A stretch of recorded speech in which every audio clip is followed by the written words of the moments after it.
I think we've busted their party by you sitting that side. It looks like. आप लोग मेरा solo close-up ले सकते हैं, no problem. That's why Deepika wanted me to sit here. Over the shoulder. Over the shoulder they can get. Deepika, thank you so much for being here. You're looking radiant, absolutely, as usual. Can we please give her a big round of applause? Thank you. They're a little stunned right now. They're a little stunned. All right, control yourself. थोड़ा dignity से Guys, रहिए, sir. please have your soup, really. मैंने अपने हाथों से बनाया. Please have your soup. I just want to tell you people, we are here for a serious cause. We are all supporting it seriously, but we all don't have to be serious. Correct. Yeah, we can have some fun Yeah. because we're gonna have some fun as well. Deepika, let's first start with why this began, because you took a journey to speak about your own struggles. That was very brave that you did that. Very unusual that you did that. Talk us through that period when you were making that decision to speak so openly about this. Good evening, everyone. You know, you used two words. You said brave and unusual. But when I spoke out in 2014, I didn't think it was brave or unusual. I just felt that I was being honest with an experience that changed my life forever. And for anyone who's ever experienced mental illness, it can be, I'm not saying it is, it can be a lonely journey. And I think that's when I realized that speaking up is how I wanted to take that journey forward. It was my learning, probably my calling, where I felt like even if by speaking up, if I was able to impact just one life, the purpose would be served. Where in 2022, I never imagined that today, you know, if you asked me in 2014, would I be sitting here having this conversation with you about the incredible work the foundation has done? No. At that point, it was really about just doing one interview on a national television or one interview just to be able to reach out to as many people as possible and share my experience. And then when I did that, it didn't feel to me like the journey ended there. It felt like just the beginning. It felt like there was so much more to say and so much more to do. And that culminated into the foundation and all of the work that we do today. Wow. If we just go back, and you do so much excellent work with this, I think like you're saying, if it can impact even one life, of course, when you spoke about it publicly, before that you had to speak about it privately because we all acknowledge it and you reach out to somebody, you know, a friend, whoever, to talk about it.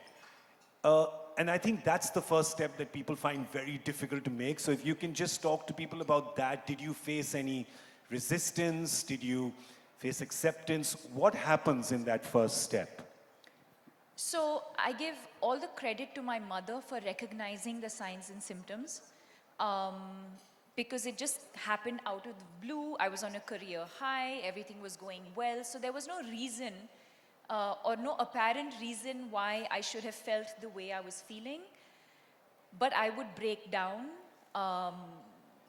you know, for no reason. I would feel, there were days when I just didn't want to wake up. I would just sleep because sleep for me was an escape. I was suicidal at times.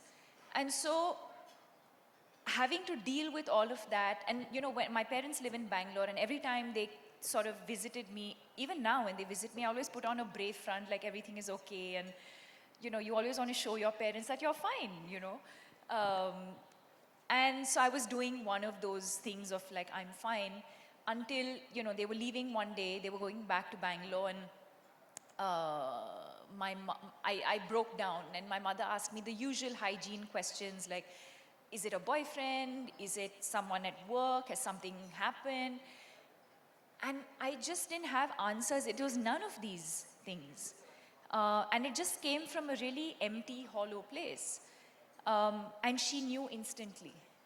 And I think that for me was God sent.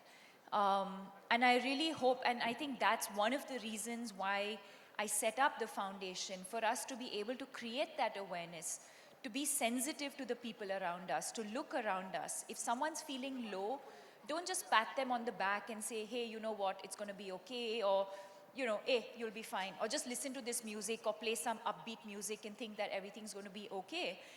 If you feel, and this is for everyone in this room, if you feel for a prolonged period of time, which is more than 3 weeks, if you feel a feeling of low or sadness, it is recommended that you see a psychiatrist or at least see a counselor. And my theory is always, I'd rather be overcautious than not. You know, it's the same way when you have, you know, when you have a stomach bug, or, you know, you go and see a general practitioner. You can also go and see a general practitioner. That's one of the things that we do. We're capacity building for our country because we do not have enough mental health professionals to serve the 1.3, 1.4 billion people. So one of the things that we do is capacity building by educating general practitioners. So I'd say don't ignore the signs and symptoms. Don't ignore when someone's telling you they're feeling low or not feeling okay. Don't sort of brush it off by saying it's just a one-off.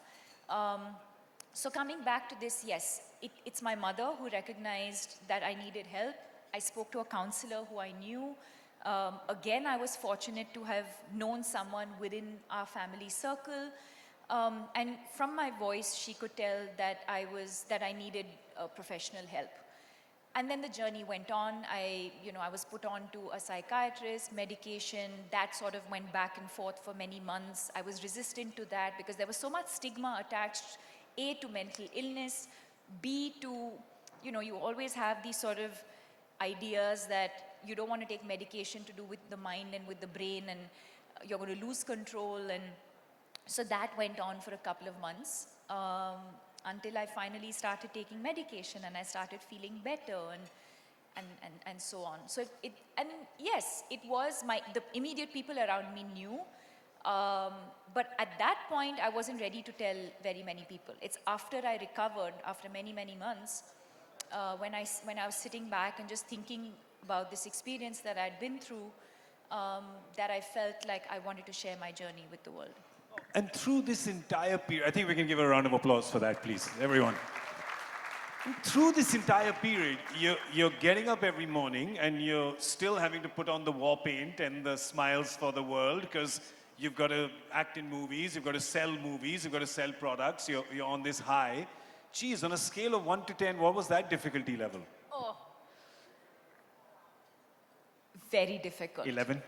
Very difficult. Yeah, I mean, I can't even put a number to it. To just have to wake up every morning and to breathe, to eat, to just do the basics was a struggle. So you can imagine having to put myself out there, be at events, engage with people, perform. Obviously took a lot. So I'm thinking the vision and the mission of the foundation, as you have said, from the time you started it to now, it's obviously grown so much. So what is the vision and the mission now of the foundation at this moment? It is to give hope, because like I said earlier, it can be a lonely journey. And we're here to say you are not alone. We're here to say we're in this together. When I say we, I mean us, those who experience mental illness, our caregivers, because we believe that they're an equally important part of this journey, and society and community at large. And so giving hope to every person experiencing stress, anxiety, and depression, and to let you know that we're not alone. And it stemmed from the one line, which was, when I put my mind to it, I said, I don't want even one life to be lost because of mental illness. Wow, beautiful. Tell me, there obviously must be a lot of fulfilling moments that happen when you hear people's stories about the foundation has helped them. Can you recall any, like some fulfilling moments or times when you felt great peace almost that you did this, that you started this, and it's truly helping people? Every day. There's not a day that goes by when when a person doesn't come up to me and talk about an interview that I did or something that they read or something that they saw that that prompted them to seek help or encouraged them to tell someone they know to seek help, that they felt better, that they're on the journey to recovery. And each one of us in the foundation experience that on a daily basis. There's somebody or the other who'll always acknowledge the work that we've done. And that for us is the most fulfilling part. We can have numbers on a slide and talk about how many lives we want to impact in the next 5 or 10 years. Those are all long-term goals. But it is those everyday moments when you meet someone, when they say we saw an interview or, we saw this post on social media or, there was this one kid who came and said, I couldn't explain to my parents, I wanted to seek help, but I couldn't explain to my parents what I was going through. And I made them sit down and watch your interview. And after they watched your interview, they understood what I was going through and they allowed me to go and see a psychiatrist. Those are the moments we live for. That's absolutely beautiful. That really is. It's